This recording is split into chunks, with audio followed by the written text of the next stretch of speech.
Hello everyone, मैं हूँ दीपिका। आज हम पढ़ेंगे ततारा वामिरो कथा, जिसके लेखक हैं लीलाधर मंडलोई। आज सबसे पहले हम बात करेंगे ततारा वामिरो कथा। इस नाम पर कई सारे स्कूल्स में ततारा को तंतारा बोला जाता है और कई सारे स्कूल्स में ततारा ही बोला जाता है। तो बच्चों, सबसे पहले तो आप मुझे ये बताओ कि आपके स्कूल में इसे क्या कहा जाता है, ततारा या फिर तंतारा?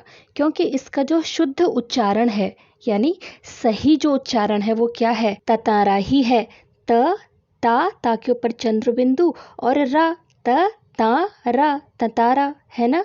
लेकिन इसका जो प्रचलित उच्चारण है वो तंतारा ही है। ठीक है, तो इस चैप्टर को समझने के लिए फिलहाल तंतारा ही हम लेकर चलते हैं, मगर आप मुझे कमेंट करना मत भूलना। अब इस चैप्टर के बारे में हम थोड़ा सा बात कर लेते हैं, ठीक है? तो बच्चों, अंडमान निकोबार जो द्वीप समूह है ना, उनमें कई तरह के किस्से और कहानियाँ मशहूर हैं, जिनमें से कुछ को लेखक जो लीलाधर मंडलोई है ना, इन्होंने दोबारा से लिखा हुआ है।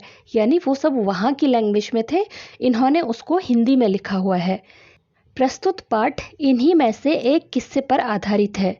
अंडमान निकोबार द्वीप समूह में एक छोटा सा द्वीप है, जहाँ के लोग एक दूसरे से शत्रुता यानी दुश्मनी का भाव रखते हैं, और वो शत्रुता लगभग चरम सीमा में पहुंच गई है अब तक का। ठीक है, तो इस शत्रुता को जड़ से खत्म करने के लिए एक जोड़े ने, एक स्त्री और एक पुरुष ने मिल करके आत्म बलिदान दिया था, और उसी के बारे में हम इस चैप्टर में आज पढ़ेंगे। तो आइए शुरू करते हैं। अंडमान द्वीप समूह का अंतिम दक्षिणी द्वीप है लिटिल अंडमान। यह पोर्ट ब्लेयर से लगभग 100 किलोमीटर दूर स्थित है। इसके बाद निकोबार द्वीप समूह की श्रृंखला आरंभ होती है, जो निकोबारी जनजाति की आदिम संस्कृति के केंद्र हैं। तो बच्चों, अंडमान द्वीप समूह आपने देखा है ना, कहाँ पर स्थित है? वो भारत के दक्षिण पूर्व में बंगाल की खाड़ी में स्थित है। ठीक है, अगर आप चाहो तो एक बार उसे मैप में देख लेना, समझने में थोड़ा आसानी होगी। तो अंडमान द्वीप समूह का जो अंतिम दक्षिणी द्वीप है, यानी दक्षिण साउथ की तरफ जो उसका अंतिम द्वीप है, द्वीप मतलब सबको पता है ना, टापू होता है जो चारों ओर से समुद्र से घिरा हुआ भूभाग होता है, उसे टापू भी कहते हैं। ठीक है, और द्वीप समूह क्या होता है? इन्हीं जो समुद्री टापुओं का एक समूह होता है, उसे द्वीप समूह कहते हैं। ठीक है, तो अंडमान द्वीप समूह का जो अंतिम द्वीप है दक्षिण की तरफ, वो क्या है? लिटिल अंडमान। यह पोर्ट ब्लेयर से लगभग 100 किलोमीटर दूर स्थित है। पोर्ट ब्लेयर जो कि अंडमान की राजधानी है, वहाँ से 100 किलोमीटर की दूरी पर स्थित है। इसके बाद निकोबार द्वीप समूह की श्रृंखला आरंभ हो जाती है। श्रृंखला का मतलब क्या होता है? पंक्ति, क्रम या फिर कड़ी, सीरीज जिसे कहते हैं ना, जो कि निकोबारी जनजाति की आदिम संस्कृति के केंद्र हैं। निकोबारी जनजाति मतलब निकोबार में रहने वाले लोग, और जनजाति का मतलब सबको पता है ना, जो आदिवासी लोग होते हैं, ट्राइब जिन्हें कहा जाता है। ठीक है, उनकी आदिम संस्कृति, आदिम का मतलब होता है प्रारंभिक, शुरुआती या फिर प्राचीन, जिसे पुरानी भी कहा जाता है। तो उनकी जो शुरुआत की जो पुरानी संस्कृति है ना, उसका वो केंद्र है। निकोबार द्वीप समूह का पहला प्रमुख द्वीप है कार निकोबार, जो लिटिल अंडमान से 96 यानी 96 किलोमीटर दूर है। निकोबारियों का, यानी निकोबार में रहने वाले जो लोग हैं, उनका ये विश्वास है कि प्राचीन काल में, यानी कि पुराने समय में, ये दोनों द्वीप एक ही थे। इनके विभक्त होने की एक लोक कथा का मतलब है ऐसी कहानी जो किसी समुदाय या परंपरा का हिस्सा होती है। ठीक है, और वो कहानी आज भी दोहराई जाती है, उस कहानी को आज भी याद किया जाता है। तो बच्चों, कुछ समझ में आया? देखो, अंडमान और निकोबार द्वीप समूह है। ठीक है, तो पहले अंडमान द्वीप समूह है, उसका दक्षिण की तरफ जो लास्ट द्वीप है उसका नाम है लिटिल अंडमान। ठीक है, और इसके बाद निकोबार द्वीप समूह शुरू हो जाते हैं, और निकोबार द्वीप समूह का जो पहला द्वीप है उसका नाम क्या है? कार निकोबार है, और इन दोनों के बीच में लगभग 96 यानी 96 किलोमीटर की दूरी है। इसे इस तरह समझते हैं कि ये होगा लिटिल अंडमान और इसके दक्षिण की तरफ ये होगा कार निकोबार, और इन दोनों के बीच की दूरी कितनी है? 96 किलोमीटर। लेकिन निकोबारियों यानी निकोबार में जो लोग रहते हैं उनका ये विश्वास है कि पुराने समय में ये जो दोनों द्वीप थे ना, ये एक ही थे, और इनके विभक्त होने का, विभक्त का मतलब होता है अलग अलग होने का, एक कारण है, उसके पीछे एक कहानी है जो कि आज भी दोहराई जाती है। तो बच्चों, यही हम इस पाठ में पढ़ने वाले हैं कि वो क्या कहानी थी। सदियों पूर्व जब लिटिल अंडमान और कार निकोबार आपस में जुड़े हुए थे, तब वहाँ एक सुंदर सा गांव था। पास में एक सुंदर और शक्तिशाली युवक रहा करता था। उसका नाम था तंतारा। निकोबारी उसे बेहद प्रेम करते थे। तो बच्चों, ये दोनों द्वीप जब आपस में जुड़े हुए थे तो वहाँ पर को एक सुंदर सा गांव हुआ करता था, जहाँ पर को एक सुंदर और शक्तिशाली यानी ताकतवर युवक रहा करता था, और उसका नाम क्या था? तंतारा। निकोबारी मतलब निकोबार के जो रहने वाले लोग थे वो उस व्यक्ति से बेहद प्रेम करते थे। तंतारा एक नेक और मददगार व्यक्ति था। सदैव दूसरों की सहायता के लिए तत्पर रहता। अपने गांव वालों को ही नहीं अपितु समूचे द्वीपवासियों की सेवा करना अपना परम कर्तव्य समझता था। उसके इस त्याग की वजह से वह चर्चित था। तो बच्चों, वो जो व्यक्ति था कौन? तंतारा था। वो नेक और मददगार व्यक्ति था। नेक मतलब जो अच्छा इंसान होता है, हमेशा अच्छे इरादे रखता है और सभी के लिए वो मदद के लिए तैयार रहता था। हमेशा दूसरों की सहायता करने के लिए वो तैयार रहता था। और गांव वाले ही नहीं, यानी जिस गांव में वो रहता था, सिर्फ अपने गांव वाले ही नहीं बल्कि पूरे द्वीपवासियों यानी पूरे द्वीप में रहने वाले लोगों की सेवा करना वो अपना परम कर्तव्य समझता था। और उसके इस त्याग की वजह से, उसकी इस त्याग भावना की वजह से ही वो चर्चित था। चर्चित मतलब जिसकी चर्चा होती है या फिर जो फेमस होता है, ठीक है। और इसी वजह से सभी लोग उसका आदर करते थे, उसका सम्मान करते थे। वक्त मुसीबत में उसे स्मरण करते और वह भागा भागा वहां पहुंच जाता। तो अगर किसी व्यक्ति को कोई मुसीबत होती या कोई परेशानी होती तो वो उसे सिर्फ याद करते। स्मरण करना मतलब याद करना। उसे सिर्फ याद करते और वो भागा भागा वहां पहुंच जाता था। दूसरे गांव में भी पर्व त्योहारों के समय उसे विशेष रूप से आमंत्रित किया जाता। उसका व्यक्तित्व तो आकर्षक था ही, साथ ही आत्मीय स्वभाव की वजह से लोग उसके करीब रहना चाहते। तो बच्चों, सिर्फ अपने गांव में ही नहीं, दूसरे गांव में भी जो पर्व त्योहार वगैरह होते थे ना, उसमें उसको विशेष रूप से आमंत्रित किया जाता। तो लोग सिर्फ उसको परेशानी के समय ही नहीं, अपनी किसी मुसीबत के समय ही नहीं, बल्कि अपने किसी खुशी के मौके पर भी, किसी त्योहार में या किसी उत्सव में भी उसको बुलाया करते थे। उसका व्यक्तित्व आकर्षक था, यानी उसकी जो पर्सनैलिटी थी वो बहुत आकर्षक थी। और साथ में आत्मीय स्वभाव मतलब जो उसका स्वभाव था, जो उसका बिहेवियर था, वो बहुत ही अपनापन वाला था, ठीक है।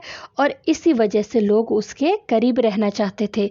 हर कोई चाहता था कि उससे बात करे, उसे अपने करीब रखे। वो हर किसी को अपना मानता था। पारंपरिक पोशाक के साथ वह अपनी कमर में सदैव एक लकड़ी की तलवार बांधे रहता। तो तंतारा जो था ना, वो हमेशा ही अपनी पारंपरिक पोशाक यानी एक ट्रेडिशनल ड्रेस ही पहने रखता था और अपनी कमर में हमेशा अपनी कमर में एक लकड़ी की तलवार बांध करके वो रखता था। लोगों का मत था, बावजूद लकड़ी की होने पर उस तलवार में अद्भुत दैवीय शक्ति थी। तो लोगों का ये मानना था कि माना कि ये तलवार लकड़ी की है, लेकिन उस तलवार में अद्भुत दैवीय शक्ति, अद्भुत मतलब अनोखी, अनोखी ईश्वरीय शक्ति, ठीक है, यानी भगवान की उस तलवार पर कुछ कृपा है। तंतारा अपनी तलवार को कभी अलग ना होने देता। उसका दूसरों के सामने उपयोग भी नहीं करता था। ना तो वो तलवार को दूर रखता था, हमेशा अपने पास ही रखता था, और ना ही उस तलवार का किसी के सामने वो उपयोग करता था, किसी के सामने यूज़ नहीं करता था, बस वो टंगी रहती थी। किंतु उसके चर्चित साहसिक कारनामों के कारण लोग बाग तलवार में अद्भुत शक्ति का होना मानते थे। यानी आज तक उसने जितने भी साहसिक कारनामे किए हैं उन सब के कारण लोगों का ये मानना था कि इस तलवार में कुछ अनोखी शक्तियां हैं। तंतारा की तलवार एक विलक्षण रहस्य थी। तो तंतारा की वो जो तलवार थी ना, वो विलक्षण का मतलब असाधारण, उसमें कुछ असाधारण राज छुपा हुआ था। एक शाम तंतारा दिन भर के अथक परिश्रम के बाद समुद्र किनारे टहलने निकल पड़ा। तो एक दिन क्या हुआ था कि अपने रोज के रूटीन के बाद दिन भर में उसने अथक परिश्रम यानी कठिन मेहनत करी थी, कठोर मेहनत करी थी। तो वो थका हुआ था। उसके बाद वो समुद्र के किनारे यूं ही टहलने के लिए निकल पड़ा था। सूरज समुद्र से लगे क्षितिज तले डूबने को था। तो बच्चों, क्षितिज का मतलब सबको पता है ना, वो जगह जहाँ पर को धरती और आसमान मिलते हुए से प्रतीत होते हैं।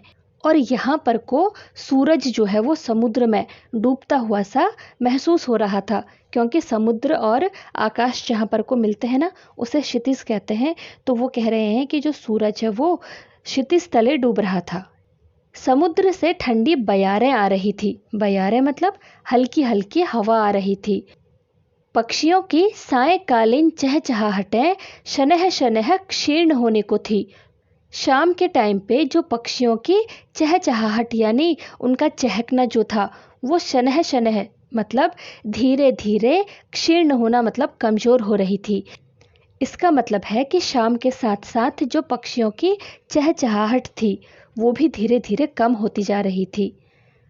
उसका मन शांत था। किसका? तंतारा का।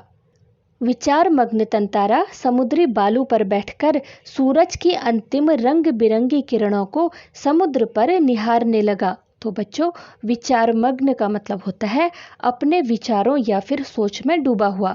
तो तंतारा अपने आप में खोया हुआ था, अपनी सोच में डूबा हुआ था और समुद्री बालू, समुद्र के किनारे जो रेत होती है ना, उसमें बैठकर सूरज की जो अंतिम रंग बिरंगी किरणें थी उसको समुद्र में, जब वो सूरज की किरणें समुद्र में पड़ रही थी ना, तो उन रंग बिरंगी किरणों को वो निहार रहा था। निहारना मतलब देखना, देख रहा था। तभी कहीं पास से उसे मधुर गीत गूंजता सुनाई दिया। और उसी समय उसको पास से ही कहीं से मधुर मतलब एक सुरीला सा गीत गूंजता हुआ सुनाई दिया। गीत मानो बहता हुआ उसकी तरफ आ रहा हो। उसे ऐसा लग रहा था कि वो जो गाना है ना, वो शायद उसी की तरफ आ रहा है।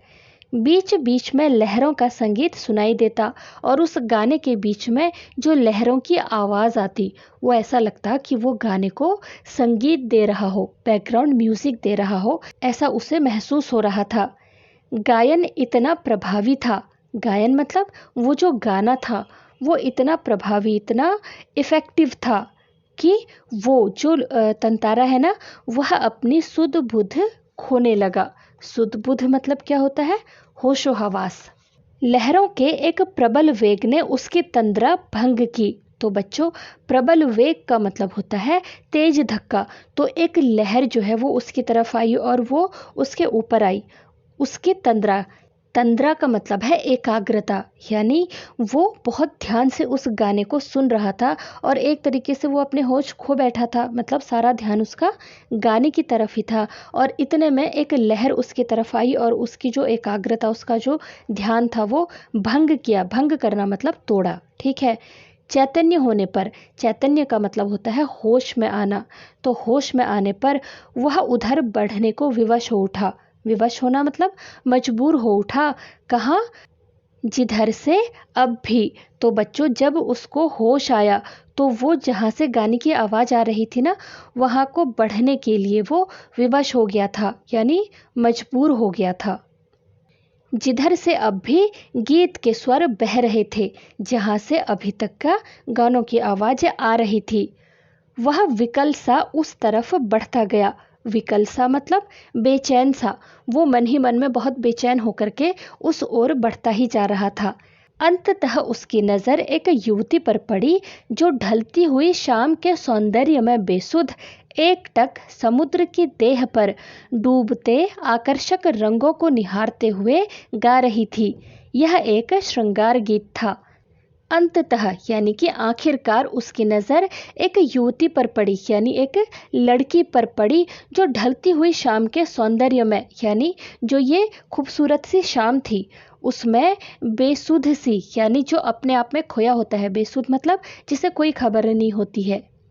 एकटक समुद्र की देह पर डूबते आकर्षक रंगों को निहारते हुए गा रही थी। एकटक मतलब लगातार ना, एकटक हटा दो। तो वो अपने आप में खोई हुई समुद्र में, समुद्र की देह में मतलब समुद्र में इस डूबते हुए जो आकर्षक रंग थे ना, सूरज ढलने की वजह से जो रंगीन सा उसको दृश्य दिख रहा था, उसे निहारते हुए, उसे लगातार देखते हुए वो गाना गा रही थी। और ये एक श्रृंगार गीत मतलब प्रेम से भरा हुआ गीत था। ठीक है। उसे ज्ञात ही न हो सका कि कोई अजनबी युवक उसे निःशब्द ताके जा रहा है। तो बच्चों, वो गाना गाने में इतना खोई हुई थी कि उसे पता ही नहीं चला कि कोई अनजान युवक उसे निःशब्द यानी चुपचाप ताकना मतलब देखे रहना। कोई अनजान युवक उसे चुपचाप से लगातार देखे जा रहा है। एकाएक एक ऊंची लहर उठी और उसे भिगो गई। वह हड़बड़ाहट में गाना भूल गई। इससे पहले कि वह सामान्य हो पाती, उसने अपने कानों में गूंजती गंभीर आकर्षक आवाज सुनी। तो बच्चों, तभी अचानक से एक ऊंची लहर उठी और उसे भिगो गई। किसे? उस युवती को जो गाना गा रही थी। वो हड़बड़ाहट में गाना भूल गई थी, इससे पहले कि वो सामान्य हो पाती, यानी इससे पहले वो संभल पाती। तभी उसे एक गंभीर सी आवाज में कुछ सुनाई दिया। वो आवाज गंभीर थी पर साथ ही साथ बहुत आकर्षक भी थी। तभी उसको कुछ सुनाई दिया। उसने क्या सुना? तुमने एकाएक इतना मधुर गाना अधूरा क्यों छोड़ दिया? तंतारा ने विनम्रतापूर्वक कहा। तो तभी उस लड़की ने सुना कि तुमने एकाएक इतना मधुर मतलब इतना सुरीला गाना आधा ही क्यों छोड़ दिया। तंतारा ने ये विनम्रतापूर्वक पूछा था, यानी पूरे सम्मान के साथ पूछा था। अपने सामने एक युवक को देखकर वह विस्मित हुई। विस्मित होना मतलब हैरान होना या आश्चर्यचकित होना, क्योंकि उसको अंदाज़ा नहीं था ना कि कोई युवक उसके आसपास है। तो अपने सामने उसे देख करके वो थोड़ा सा हैरान हो गई थी। उसके भीतर किसी कोमल भावना का संचार हुआ। संचार होना मतलब उत्पन्न होना। तो उसके हृदय में एक कोमल भावना उत्पन्न हुई थी। किंतु अपने को संयत कर का मतलब होता है अपने आप को संभालते हुए उसने बेरुखी के साथ जवाब दिया। बेरुखी मतलब रूड होकर के या नाराज़गी दिखाते हुए उसने जवाब दिया। उसने कहा, पहले बताओ तुम कौन हो? इस तरह मुझे घूरने और इस असंगत प्रश्न का कारण? अपने गांव के अलावा किसी और गांव के युवक के प्रश्नों का उत्तर देने को मैं बाध्य नहीं, यह तुम भी जानते हो। तो उस स्त्री ने कहा कि पहले तुम बताओ कि तुम कौन हो और मुझे इस तरह से तुम क्यों घूर रहे हो, और इस असंगत का मतलब होता है अनुचित, यानी इस तरह का प्रश्न पूछने का क्या कारण है? क्या तुमको पता नहीं है कि अपने गांव के अलावा मैं किसी और गांव के किसी भी युवक को उत्तर देने के लिए मैं बाध्य मतलब मजबूर नहीं हूँ, ये तुम्हें अच्छे से पता है। तंतारा मानो अपने सुध बुध मतलब अपने होशो हवास खोए हुए था। उसे देखकर ऐसा लग रहा था। जवाब देने के स्थान पर उसने पुनः अपना प्रश्न दोहराया। तुमने गाना क्यों रोक दिया? गाओ, गीत पूरा करो। सचमुच तुमने बहुत सुरीला कंठ पाया है। तो जवाब देने के बजाय उसने क्या करा? अपने प्रश्न को दोहराया और उसने कहा कि तुमने गाना क्यों रोक दिया? गाओ ना, गाने को पूरा करो। तुमने बहुत सुरीला कंठ पाया है। इसका मतलब है तंतारा ने उसके गाने की और उसकी आवाज़ की प्रशंसा करते हुए कहा। यह तो मेरे प्रश्न का उत्तर ना हुआ, युवती ने कहा। सच बताओ तुम कौन हो? लपाती गांव में तुम्हें कभी नहीं देखा। तो युवती उससे अभी भी प्रश्न पूछ रही है। तंतारा मानो सम्मोहित था। सम्मोहित मतलब मुग्ध था। उसके कानों में युवती की आवाज़ ठीक से पहुंच ना सकी। उसने ठीक से सुना ही नहीं कि वो क्या कह रही है। उसने पुनः विनय की, विनय का मतलब होता है प्रार्थना करना या आग्रह करना। तो तंतारा ने उससे दोबारा आग्रह किया, दोबारा प्रार्थना करी कि तुमने गाना क्यों रोक दिया, गाओ ना। युवती झुंझला उठी। झुंझलाना मतलब क्या होता है? चिढ़ना, ठीक है। उसकी बातें सुन करके जो युवती थी वो बहुत चिढ़ गई थी, क्योंकि वो उससे उसके बारे में पूछ रही है और वो अपनी ही बात कही जा रहा है। वह कुछ और सोचने लगी। तो बच्चों, तंतारा के बार बार एक ही प्रश्न को दोहराने के कारण वो जो युवती थी ना, वो चिढ़ गई थी और अब वो कुछ और सोचने लगी, क्योंकि तंतारा कुछ सुन ही नहीं रहा था। अंततः निश्चयपूर्वक, और अंत में निश्चयपूर्वक उसने एक बार फिर लगभग विरोध करते हुए कड़े स्वर में कहा। तो अंत में उसने विरोध करते हुए यानी विपरीत स्वभाव के साथ अपने कठोर शब्दों में उसने कहा कि ढीठता की हद है। ढीठता का मतलब होता है बेशर्मी या फिर दुस्साहस। मैं जब से परिचय पूछ रही हूँ और तुम बस एक ही राग अलाप रहे हो। गीत गाओ, गीत गाओ, आखिर क्यों? क्या तुम्हें गांव का नियम नहीं मालूम? इतना बोलकर वह जाने के लिए तेजी से मुड़ी। तंतारा को मानो कुछ होश आया। उसे अपनी गलती का एहसास हुआ। वह उसके सामने रास्ता रोककर मानो गिड़गिड़ाने लगा। तो इस तरह से युवती ने तंतारे से कहा कि बेशर्मी की भी एक हद होती है। मैं तब से तुमसे तुम्हारा परिचय पूछती चली जा रही हूँ और एक तुम हो कि बार बार एक ही बात को दोहरा रहे हो कि गीत गाओ। युवती ने कहा कि आखिर मैं गीत क्यों गाऊं? मैं तुम्हारी बात को क्यों मानूं? क्या तुम्हें गांव का नियम मालूम नहीं है कि एक गांव का व्यक्ति दूसरे गांव के व्यक्ति से बात नहीं कर सकता? और इतना कहकर वो जो युवती थी ना, वो जाने के लिए तेजी से मुड़ती है। और जैसे ही वो मुड़ती है ना, तो तंतारा को अचानक से होश आता है और उसे एहसास होता है कि अरे, लगता है मुझसे कुछ गलती हो गई है। और उसके बाद उसने क्या किया? वो युवती के सामने चला गया और उसका रास्ता रोक करके मानो विनती करने लगा। वो उसके सामने गिड़गिड़ाने लगा, उससे माफ़ी मांगने लगा। क्या कहता है? मुझे माफ़ कर दो, जीवन में पहली बार मैं इस तरह विचलित हुआ हूँ। तुम्हें देखकर मेरी चेतना लुप्त हो गई थी। मैं तुम्हारा रास्ता छोड़ दूंगा, बस अपना नाम बता दो। तंतारा ने विवशता से आग्रह किया। उसकी आंखें युवती के चेहरे पर केंद्रित थी। उसके चेहरे पर सच्ची विनय थी। तो बच्चों, जैसे ही वो युवती मुड़कर जाने लगी और तंतारा को होश आया, उसे एहसास हुआ कि अरे, लगता है मेरे से कुछ गलती हो गई है। तो उसने उस युवती से माफ़ी मांगते हुए कहा कि मुझे माफ़ कर दो। ऐसा पहली बार हुआ है कि मेरे जीवन में पहली बार मैं इस तरह से अस्थिर, विचलित होना का मतलब होता है अस्थिर होना, ठीक है। तुम्हें देखकर मेरी चेतना लुप्त हो गई थी। तुम्हें देखकर मैं अपने होश खो बैठा था। मैं तुम्हारा रास्ता छोड़ दूंगा, मैं तुम्हें जाने दूंगा, बस तुम अपना नाम बता दो।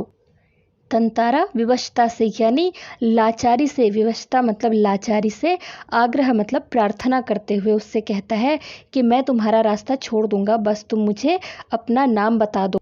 और जब वो उससे बातें कर रहा था ना, तो उसकी जो नज़रें थी, तंतारा की जो आंखें थी, वो युवती के चेहरे पर केंद्रित थी। इसका मतलब है उसकी जो आंखें हैं वो युवती के चेहरे से हटने का नाम ही नहीं ले रही थी।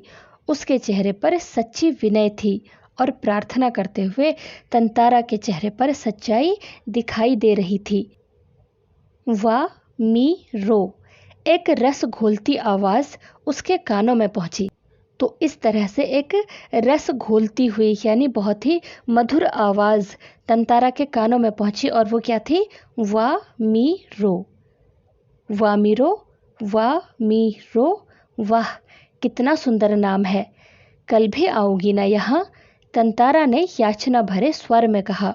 तो बच्चों, उसके बाद उसकी आवाज़ सुनने के बाद तंतारा ने कहा कि वाह, कितना सुंदर नाम है, तुम कल भी यहाँ आओगी ना? उसने याचना भरे, याचना का मतलब होता है प्रार्थना भरे हुए शब्दों में वामिरो से कहा। नहीं, शायद कभी नहीं, वामिरो ने अन्य मनस्कता पूर्वक कहा और झटके से लपाती की तरफ बेसुध सी दौड़ पड़ी। पीछे तंतारा के वाक्य गूंज रहे थे। अन्य मनस्कता पूर्वक का मतलब होता है बिना सोचे समझे। तो जब तंतारा ने वामिरो से कहा कि तुम कल भी आओगी ना, तो उसने कहा कि नहीं, शायद कभी नहीं आऊंगी। वो बिना सोचे समझे ऐसा कहती है और इतना कहकर वो झटके से अपने गांव लपाती की ओर बिना किसी के परवाह किए दौड़ पड़ी थी। बेसुध मतलब बिना किसी की परवाह किए। और पीछे से तंतारा के वाक्य गूंज रहे थे, मतलब तंतारा जो उससे बोल रहा था ना, वो उसे भी सुन रही थी, लेकिन अपने गांव की तरफ वो दौड़ती ही चली जा रही थी। और तंतारा क्या कह रहा था? वामिरो, मेरा नाम तंतारा है। कल मैं इसी चट्टान पर प्रतीक्षा करूंगा। तुम्हारी बाट जोहूंगा, ज़रूर आना। तो वो कहता है कि कल इसी चट्टान के ऊपर बैठ कर के मैं तुम्हारी प्रतीक्षा करूंगा, तुम्हारी बाट जोहूंगा। बाट जोहना का मतलब होता है प्रतीक्षा करना, ठीक है। तुम्हारा रास्ता देखूंगा, तुम जरूर आना। वामिरो रुकी नहीं, भागती ही गई। तंतारा उसे जाते हुए निहारता रहा। वो रुकती नहीं है बल्कि भागती ही चली जाती है, और तंतारा उसे निहारना का मतलब होता है देखे रहना। उसे जाते हुए देखता ही रह जाता है। वामिरो घर पहुंचकर भीतर ही भीतर कुछ बेचैनी महसूस करने लगी। उसके भीतर तंतारा से मुक्त होने की एक झूठी छटपटाहट थी। इस झल्लाहट में उसने दरवाज़ा बंद किया और मन को किसी और दिशा में ले जाने का प्रयास किया। वामिरो जब घर पहुंचती है तो भीतर ही भीतर यानी उसके हृदय में वो कुछ बेचैनी महसूस करती है। मन ही मन उसे लगता है कि वो कुछ बेचैनी सी महसूस कर रही है। अपने भीतर तंतारा से मुक्त होने की जो झूठी छटपटाहट थी, यानी वो मन ही मन सोच रही थी कि मुझे तंतारा से मुक्त होना है। इसका मतलब है कि तंतारा पे कोई ध्यान नहीं देना है। उसने अगर आने को कहा है तो क्या हुआ, इसका मतलब ये थोड़ी ना कि मैं चली जाऊंगी। और इसी झल्लाहट में यानी इसी बौखलाहट में उसने दरवाज़ा बंद किया और अपने मन को उसने किसी और दिशा में ले जाने का प्रयास किया। इसका मतलब है कि उसने कोशिश करी कि उसका ध्यान जो है वो किसी और चीज़ में लगे। बार बार तंतारा का याचना भरा चेहरा उसकी आंखों में तैर जाता। उसने तंतारा के बारे में कई कहानियां सुन रखी थी। उसकी कल्पना में वह एक अद्भुत साहसी युवक था, किंतु वही तंतारा उसके सम्मुख एक अलग रूप में आया। सुंदर, बलिष्ठ, किंतु बेहद शांत, सभ्य और भोला। तो बच्चों, वो ऐसा सोच रही थी कि मैं अपना मन कहीं और लगाऊं, तंतारा के ख्यालों से मैं अपने हृदय को कहीं और लगाऊं, लेकिन उसके बावजूद उसका जो याचना भरा यानी उसका जो प्रार्थना करता हुआ जो उसका चेहरा था, वो उसकी आंखों के सामने बार बार आ जा रहा था। तैर जाना मतलब बार बार आंखों के सामने आना। उसने तंतारा के बारे में कई कहानियां सुन रखी थी।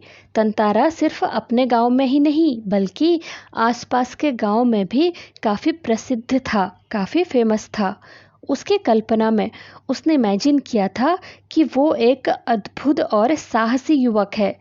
लेकिन जब तंतारा उसके सम्मुख यानी उसके सामने आया, जब तंतारा से उसका आमना सामना हुआ, तो उसने एक अलग ही रूप देखा। और वो कैसा था? सुंदर, बलिष्ठ। बलिष्ठ मतलब बलवान। सुंदर और बलिष्ठ था, लेकिन साथ ही साथ वो बेहद शांत, सभ्य और भोला भाला किस्म का आदमी था, ठीक है। तो उसने सोचा था वो एक साहसी युवक होगा, मतलब एक तरीके से वो बॉडी बिल्डर टाइप का होगा। वो बहुत ही शक्तिशाली और गंभीर किस्म का इंसान होगा। लेकिन जब वो उसके सामने आया तो उसने देखा कि वो बलवान है, सुंदर है, लेकिन साथ ही साथ वो बहुत शांत, समझदार और सीधा साधा था। उसका व्यक्तित्व कदाचित वैसा ही था जैसा वह अपने जीवन साथी के बारे में सोचती रही थी, किंतु एक दूसरे गांव के युवक के साथ यह संबंध परंपरा के विरुद्ध था। अतएव उसने उसे भूल जाना ही श्रेयकर समझा, किंतु यह असंभव जान पड़ा। तंतारा बार बार उसकी आंखों के सामने था, निर्निमेष याचक की तरह प्रतीक्षा में डूबा हुआ। उसका व्यक्तित्व यानी तंतारा की जो पर्सनैलिटी थी वो बिल्कुल वैसी ही थी जैसा वामिरो अपने जीवन साथी के बारे में सोचती थी। जीवन साथी पता है ना, होने वाला पति या फिर पत्नी, ठीक है। लेकिन उनके गांव की परंपरा यानी उनके रीति रिवाज के अनुसार अपने गांव के अलावा किसी दूसरे गांव के युवक के साथ या युवती के साथ अगर विवाह हो तो ये परंपरा के विरुद्ध था, ये उनके नियमों के खिलाफ था। इसलिए उसने उसे भूल जाना ही श्रेयकर समझा। लेकिन ऐसा हो नहीं पाया। तंतारा बार बार उसकी आंखों के सामने आता ही रहता था। निर्निमेष का मतलब होता है बिना पलक झपकाए और याचक का मतलब होता है प्रार्थना करने वाला। तो उसके सामने जो तंतारा बार बार आ रहा था, किस रूप में आ रहा था?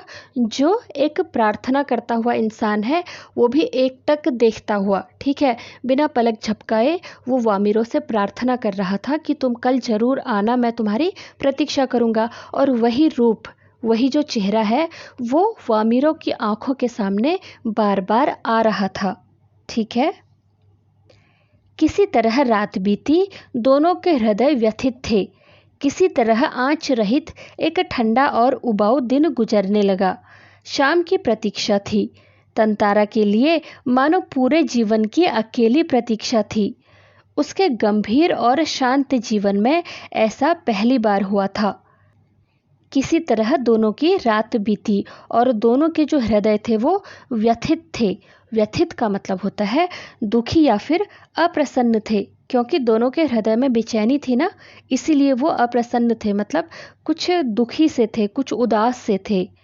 किसी तरह आँच रहित, आँच रहित मतलब बिना किसी जोश के, एक ठंडा और उबाऊ, उबाऊ का मतलब होता है बेकार सा दिन उनका गुजरा था।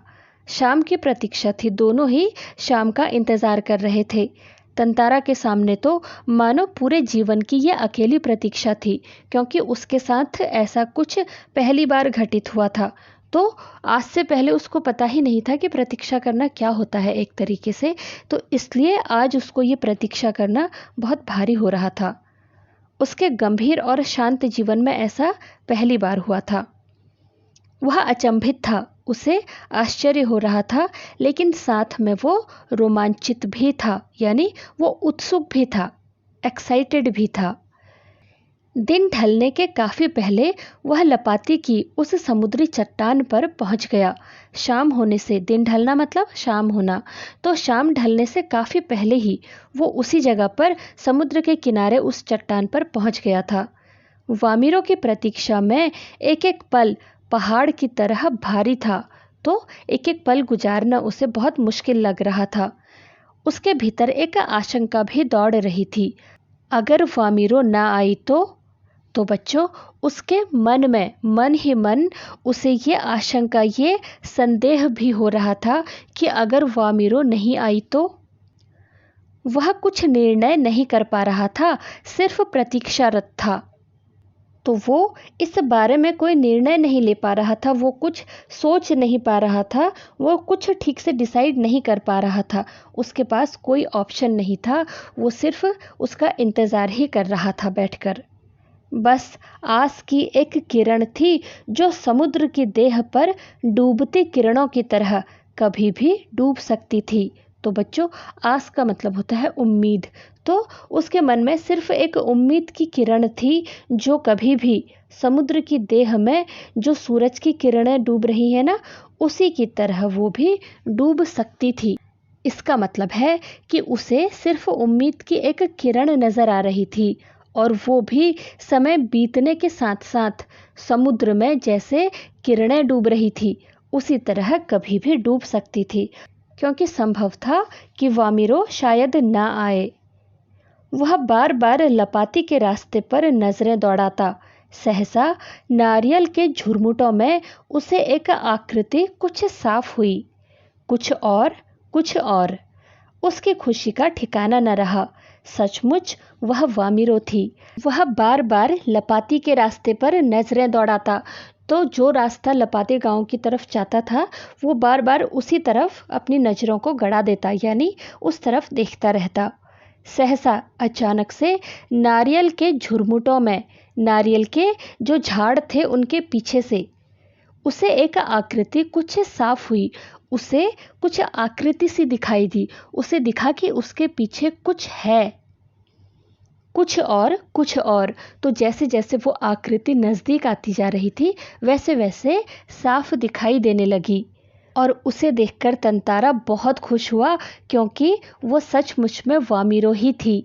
लगा जैसे वह घबराहट में थी, उसे देखकर लग रहा था कि वो कुछ घबराहट में है, वो घबरा रही थी और वो अपने को छुपाते हुए आगे को बढ़ रही थी। बीच बीच में वो इधर उधर दृष्टि दौड़ाना ना भूलती। दृष्टि दौड़ाना का मतलब होता है इधर उधर देखना, ठीक है। वो तंतारा की तरफ आ रही थी, लेकिन साथ ही साथ वो घबराहट में भी थी और अपने को छुपा रही थी और चारों ओर देख रही थी कि कहीं कोई उसे देख तो नहीं रहा है।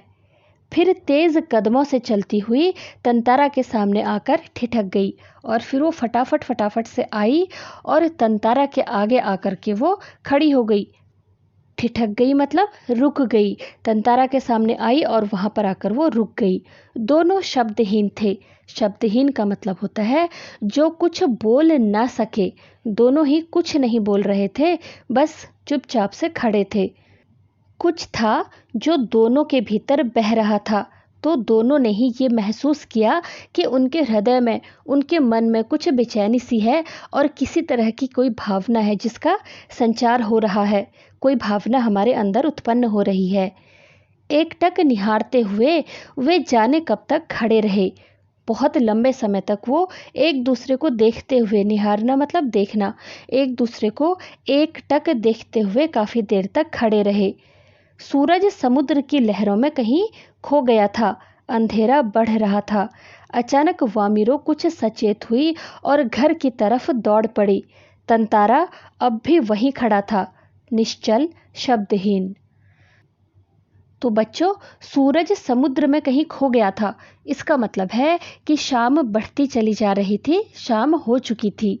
अब अंधेरा बढ़ रहा था। अचानक वामिरो को होश आया। उसे लगा कि अरे बहुत ज़्यादा रात हो गई है और वो अपने घर की तरफ को दौड़ जाती है, लेकिन तंतारा अभी भी उसी जगह पर खड़ा है। निश्चल का मतलब होता है स्थिर। वो जहाँ पर खड़ा था उस जगह से अभी भी वो हिला नहीं है। और शब्दहीन का मतलब जो कुछ बोल ना सके, यानी बिना कुछ कहे। तो वो बिना कुछ कहे, बिना हिले हुए अभी भी वहीं पर खड़ा है जहाँ पर वो खड़ा था। दोनों रोज उसी जगह पहुंचते और मूर्तिवत एक दूसरे को निर्निमेष ताकते रहते। बस भीतर समर्पण था जो अनवरत गहरा रहा था। तो बच्चों, उसके बाद से दोनों ही, वामिरो और तंतारा, दोनों ही उसी जगह पर पहुंचते और मूर्तिवत मतलब मूर्ति की तरह, यानी बिना हिले हुए, बस स्टैच्यू की तरह एक दूसरे को निर्निमेष ताकते रहते। निर्निमेष मतलब क्या था? एकटक, यानी बिना पलक झपकाए वो एक दूसरे को देखते रहते। बस भीतर समर्पण था। समर्पण का मतलब होता है त्याग की भावना।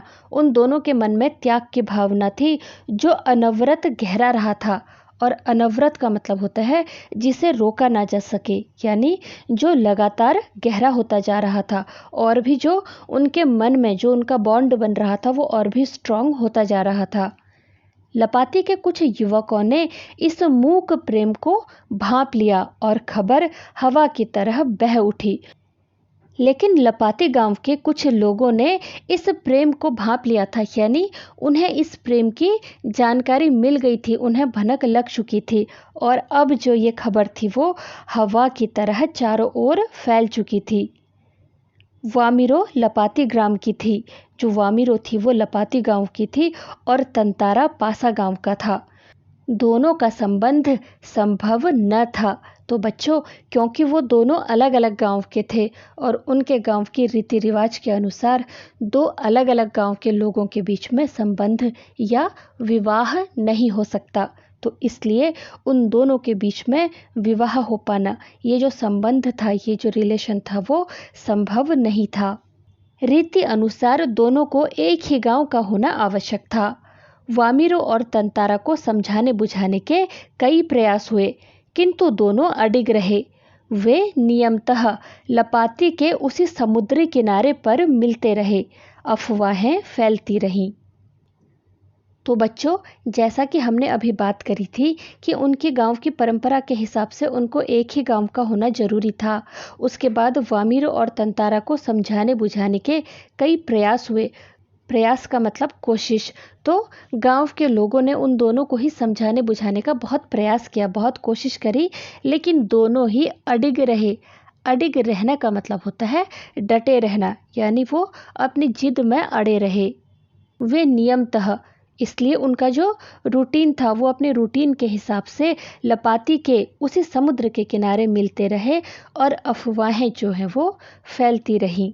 अफवाहें मतलब जो उड़ती हुई खबरें होती हैं, ठीक है, वो फैलती रही। कुछ समय बाद पासा गांव में पशु पर्व का आयोजन हुआ। पशु पर्व में हृष्ट पुष्ट पशुओं के प्रदर्शन के अतिरिक्त पशुओं से युवकों की शक्ति परीक्षा प्रतियोगिता भी होती है। तो बच्चों, कुछ ही समय के बाद पासा गांव में, पासा गांव कौन सा है? जो तंतारा का गांव है, ठीक है, वहाँ पर पशु पर्व का आयोजन हुआ था। उसमें क्या होता था कि जो हृष्ट पुष्ट पशु होते थे, यानी कि जो हट्टे कट्टे पशु होते थे, उनका प्रदर्शन होता था, उन्हें दिखाया जाता था, उनकी प्रदर्शनी लगती थी। और उसके अलावा पशुओं की और युवकों की शक्ति परीक्षा प्रतियोगिता, जैसे आपने मूवीज़ वगैरह में भी देखा है ना, वो बुल फाइटिंग टाइप का, तो उस तरह की शक्ति परीक्षा प्रतियोगिता, इस तरह के जो कॉम्पिटिशन्स थे वो वहाँ पर को आयोजित किए जाते थे। वर्ष में एक बार सभी गांव के लोग हिस्सा लेते थे और साल में एक बार आयोजित होने वाले इस पशु पर्व में सभी गांव के लोग हिस्सा लेते थे। बाद में नृत्य, संगीत और भोजन का भी आयोजन होता था।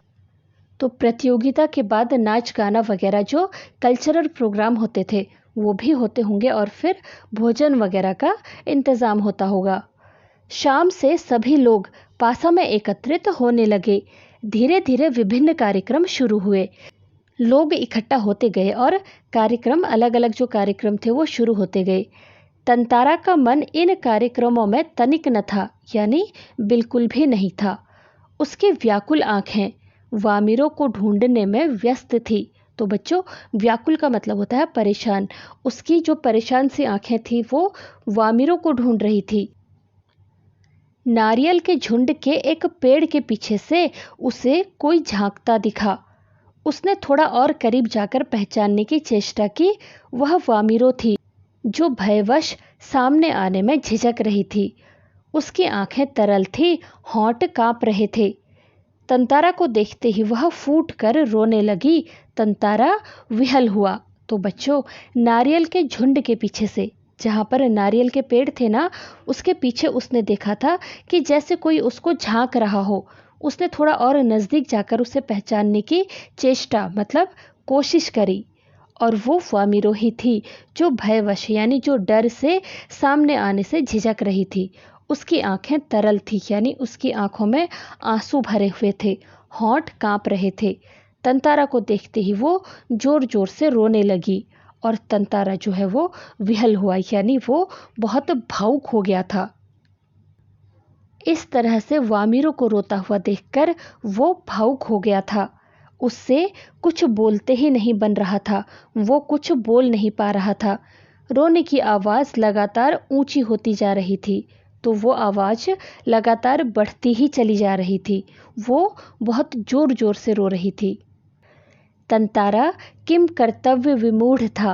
इसका मतलब है कि वो असमंजस में था। उसे समझ नहीं आ रहा था कि क्या करूं और क्या नहीं करूं। वामिरो के रुदन स्वर, यानी रोने की आवाज़ को सुनकर उसकी माँ वहां पहुंची और दोनों को देखकर आग बबूला हो उठी। उसने जब वामिरो की रोने की आवाज़ सुनी, किसने? वामिरो की माँ ने, तो वो वहाँ पहुँच गई और दोनों को साथ में देख करके वो आग बबूला हो उठी, यानी बहुत ज़्यादा गुस्सा हो गई। वो गुस्से से भर गई थी। सारे गांव वालों की उपस्थिति में, यानी सारे गांव वालों के सामने यह दृश्य उसे अपमानजनक लगा। किसे? वामिरो की माँ को। ये जो दृश्य था जिसमें तंतारा और वामिरो साथ में खड़े हैं, उसे बहुत अपमानजनक लगा। उसे बहुत ज़्यादा बेइज्जती टाइप की महसूस हुई थी। इस बीच गांव के कुछ लोग भी वहां पहुंच गए। वामिरो की मां क्रोध से उफन उठी। इसका मतलब है कि वामिरो की मां का जो क्रोध है वो उबाल आ चुका था। वो बहुत ज्यादा गुस्से से उबल गई थी। उसने तंतारा को तरह तरह से अपमानित किया। उसने तंतारा को खूब खरी खोटी सुनाई, उसकी बहुत ज्यादा बेइज्जती करी।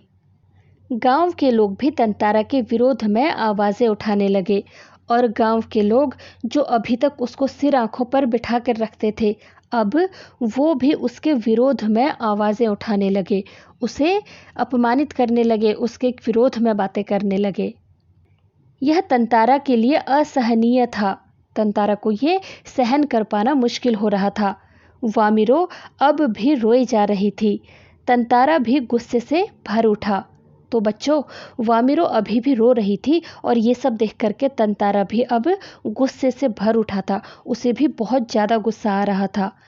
उसे जहाँ विवाह के निषेध परंपरा पर क्षोभ था, वहीं अपनी असहायता पर खीज। निषेध परंपरा का मतलब होता है वो परंपरा, वो रीति या रिवाज जिस पर रोक लगा हो। क्षोभ का मतलब होता है बहुत ज़्यादा गुस्सा आ जाना। और खीज का मतलब होता है चिढ़ जाना। असहायता का मतलब होता है कुछ न कर सकने की विवशता। तो बच्चों, एक तरफ तो जहां उसे विवाह की इस परंपरा पर जिस पर रोक लगी हुई है उस पर बहुत ज़्यादा गुस्सा था, और वहीं दूसरी तरफ वो कुछ भी नहीं कर पा रहा था, इसलिए वो चिढ़ा हुआ था अपने आप से कि मैं कुछ नहीं कर पा रहा हूँ ऐसी परिस्थिति में। और वामिरो का जो दुख था, वामिरो जो ज़ोर ज़ोर से रो रही थी, वो दुखी थी, परेशान थी। उस वजह से उसका जो गुस्सा था वो और गहराता जा रहा था, वो और ज़्यादा गुस्सा होता जा रहा था। उसका जो गुस्सा है वो और भी ज़्यादा बढ़ रहा था। उसे मालूम न था कि क्या कदम उठाना चाहिए। वो समझ ही नहीं पा रहा था कि वो क्या करे। अनायास यानी अचानक ही उसका हाथ तलवार की मूठ पर जा टिका। तो उसका जो हाथ था वो अपनी तलवार पर चला गया था। उसने एक हाथ से अपनी तलवार पकड़ी और क्रोध से उसने तलवार निकाली और कुछ विचार करता रहा। तलवार को निकाला उसने और कुछ देर तक का वो सोचने लगा। क्रोध लगातार अग्नि की तरह बढ़ रहा था। उसका जो गुस्सा था वो लगातार आग की तरह बढ़ता ही जा रहा था। लोग सहम उठे। सहम उठना मतलब लोग डर गए थे। लोगों में डर बैठ गया था। एक सन्नाटा सा खिंच गया और अचानक से चारों ओर शांति हो गई थी। जब कोई राह ना सूझी, जब उसे कोई रास्ता ना दिखाई दिया, कुछ भी समझ में ना आया कि क्या करूं, तो क्रोध का शमन करने के लिए, शमन का मतलब होता है शांत करना, अपने क्रोध को, अपने गुस्से को शांत करने के लिए उसमें शक्ति भर, किसमें? तलवार में। अपनी तलवार में उसने अपनी सारी की सारी शक्ति भरी और उसे धरती पर घोंप दिया, यानी कि उसने उसे धरती पर गाड़ दिया। धरती पर बहुत जोर से उसने उसे चुभा दिया और फिर ताकत से उसे खींचने लगा। वह पसीने से नहा उठा। सब घबराए हुए थे। तो बच्चों, गुस्से से और इस स्थिति से, उतनी ताकत से जो वो तलवार को खींच रहा था, इस सब से उसका पूरा शरीर जो है वो पसीना पसीना हो गया था। और वहाँ पर जो लोग भी उपस्थित थे, जो भी खड़े थे, वो बहुत ज़्यादा घबरा गए थे, वो डर गए थे कि अब क्या होगा पता नहीं। वह तलवार को अपनी तरफ खींचते खींचते दूर तक पहुंच गया। वह हाँफ रहा था। तो बच्चों, जैसा कि उसने तलवार जो थी वो धरती पर गाड़ रखी थी, उसे पकड़ करके वो उसे खींचता हुआ बहुत दूर तक पहुंच गया था और अब वह थक करके हाँफ रहा था। अचानक जहाँ तक लकीर खिंच गई थी वहाँ एक दरार होने लगी। तो बच्चों, जहाँ जहाँ उस तलवार से वो लकीर सी, वो लाइन सी खिंचती चली जा रही थी, वहाँ पर एक दरार बनने लगी थी। मानो धरती दो टुकड़ों में बंटने लगी हो और वो जो धरती थी, पृथ्वी का जो वो हिस्सा था, वो दो हिस्सों में बंट रहा था। एक गड़गड़ाहट सी गूंजने लगी और लकीर की सीध में धरती फटती ही जा रही थी। तो बच्चों, एक बहुत जोर की आवाज हुई। एक गर्जन सी होने लगी थी और जो वो लकीर तंतारा ने खींची थी ना, वो लकीर की सीध में धरती फटती जा रही थी। द्वीप के अंतिम सिरे तक तंतारा धरती को मानो क्रोध से काटता जा रहा था।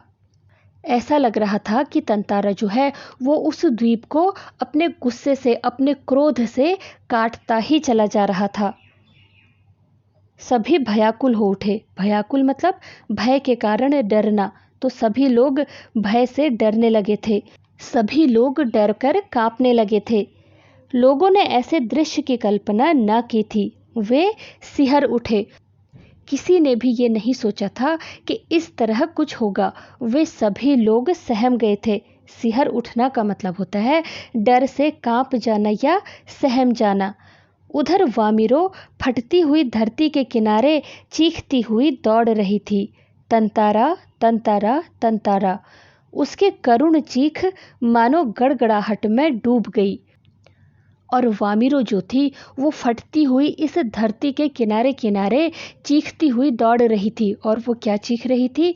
वो तंतारा का नाम ले रही थी, तंतारा तंतारा। लेकिन जो वो गड़गड़ाहट हो रही थी, उसके आगे, उस गर्जना के आगे उसकी जो चीख थी वो मानो कहीं खो गई थी। वो नहीं सुनाई दे रही थी। गड़गड़ाहट की आवाज़ ज़्यादा जोर की थी। तंतारा दुर्भाग्यवश दूसरी तरफ था। दुर्भाग्यवश मतलब बदकिस्मती से। तो बच्चों, जब धरती दो टुकड़ों में बंटने लगी थी ना, तो सबसे बड़ी बदकिस्मती यही थी कि तंतारा जो था वो दूसरी तरफ था। द्वीप के अंतिम सिरे तक धरती को चाकता वह जैसे ही अंतिम छोर पर पहुंचा, द्वीप दो टुकड़ों में विभक्त हो चुका था। चाकता का मतलब होता है काटता। तो बच्चों, जब तंतारा द्वीप के अंतिम सिरे तक धरती को काटता हुआ पहुंचा और अंतिम छोर पर जब वो पहुंचा, तो तब तक का द्वीप के दो टुकड़े हो चुके थे। विभक्त होना मतलब दो टुकड़ों में बट जाना। तो द्वीप जो है वो दो टुकड़ों में बट चुका था। एक तरफ तंतारा था और दूसरी तरफ वामिरो। तंतारा को जैसे ही होश आया, उसने देखा उसके तरफ का द्वीप समुद्र में धंसने लगा है। तंतारा को जैसे ही होश आया तो उसने देखा कि द्वीप के जिस ओर वह खड़ा है वो टुकड़ा समुद्र में धंसने लगा है। वह छटपटाने लगा। उसने छलांग लगाकर दूसरा सिरा थामना चाहा, किंतु पकड़ ढीली पड़ गई। वो छटपटाने लगा। वो अब तड़पने लगा था। वो छलांग लगाकर दूसरी ओर आना चाहता था। वो चाहता था कि वो एक छलांग लगाए और दूसरी तरफ वो आ जाए, लेकिन ऐसा नहीं हो सका। उसने पकड़ने की कोशिश करी थी, लेकिन जो उसकी पकड़ थी वो ढीली पड़ गई थी और वो नीचे की तरफ को फिसलने लगा। वह लगातार समुद्र की सतह की तरफ फिसल रहा था। तो बच्चों, जो तंतारा है ना, वो लगातार ही समुद्र की तरफ को फिसलता चला जा रहा था। और उस समय भी उसके मुंह से सिर्फ एक ही चीख उभर कर डूब रही थी, और वो थी वामिरो वामिरो वामिरो वामिरो। उधर वामिरो भी तंतारा तंतारा ता तारा पुकार रही थी। तो बच्चों, इधर वामिरो भी तंतारा को ही पुकार रही थी और तंतारा डूबते हुए भी वामिरो को ही पुकार रहा था। तंतारा लहूलुहान हो चुका था। तो बच्चों, इधर आने की कोशिश में वो खून से लथपथ हो चुका था। वह अचेत होने लगा और कुछ देर बाद उसे कोई होश नहीं रहा। तो इस सारे संघर्ष के बाद अब उसमें कोई शक्ति नहीं बची थी। वह बेहोश होने लगा था और थोड़ी देर के बाद तो उसे कोई होश ही नहीं रहा। वह कटे हुए द्वीप के अंतिम भूखंड पर पड़ा हुआ था। भूखंड का मतलब होता है भूमि का टुकड़ा, ठीक है। तो जो तंतारा है वो उस कटे हुए द्वीप के उस भूमि के टुकड़े पर पड़ा हुआ है, जो कि दूसरे हिस्से से संयोगवश जुड़ा था। तो वो जो टुकड़ा है जहाँ पर को तंतारा बेहोश पड़ा हुआ है, वो किस्मत से, संयोगवश मतलब किस्मत से, वो उस दूसरे द्वीप के साथ अभी पूरी तरीके से जुड़ा हुआ है, जो कि संयोगवश यानी जो कि किस्मत से उस द्वीप के साथ जुड़ा हुआ था। बहता हुआ तंतारा कहाँ पहुंचा, बाद में उसका क्या हुआ, कोई नहीं जानता। तो बच्चों, वो तंतारा उस द्वीप के साथ वो बहते हुए कहाँ जा पहुँचा, बाद में उसका क्या हुआ, वो जीवित भी है या नहीं, ये सब कुछ कोई नहीं जान पाया। उसके बारे में किसी को कोई खबर नहीं मिली। उधर वामिरो पागल हो उठी। वामिरो भी उसके वियोग में, उसके दुख में वो पागल हो गई थी। वह हर समय तंतारा को खोजती हुई उसी जगह पहुंचती और घंटों बैठी रहती। वो हर समय तंतारा को खोजती हुई यानी कि ढूंढती हुई उसी जगह पर आ जाती थी और घंटों वहां पर बैठी रहती थी। उसने खाना पीना छोड़ दिया। वामिरो ने खाना पीना भी अब छोड़ दिया था।